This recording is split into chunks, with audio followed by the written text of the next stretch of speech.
नमस्कार. आजचा विषय ताकद नाही, गरज जिंकवते. गोरिला ताकदवान होता, पण ससा वाचला. ही जंगलातली खरी घटना नाही, ही एक गोष्ट आहे. पण तिच्यात माणसाच्या मनाचं एक खोल सत्य लपलेलं आहे. कल्पना करा, एक शक्तिशाली गोरिला सशाचा पाठलाग करतोय.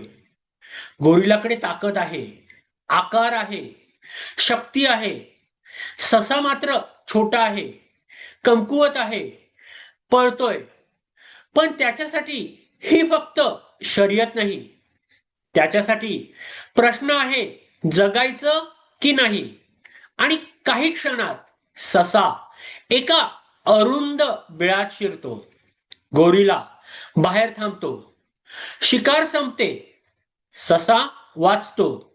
कारण या गोष्टीत एक मोठा फरक आहे. गोरिला अन्नासाठी धावत होता, ससा जगण्यासाठी.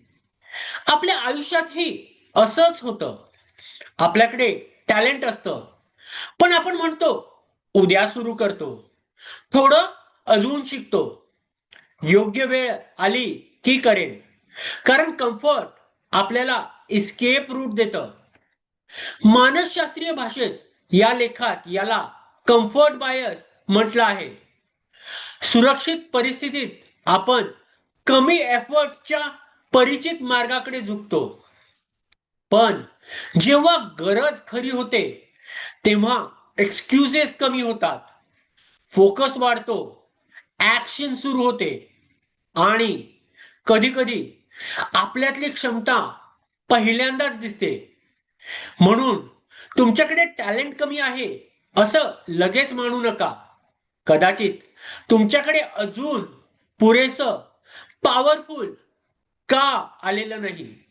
आज स्वतःला विचारा, जर माझ्याकडे प्लॅन बी उरला नाही, तर मी आज काय सुरू करेन.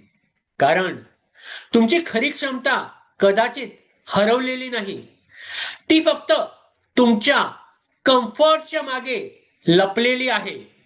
धन्यवाद.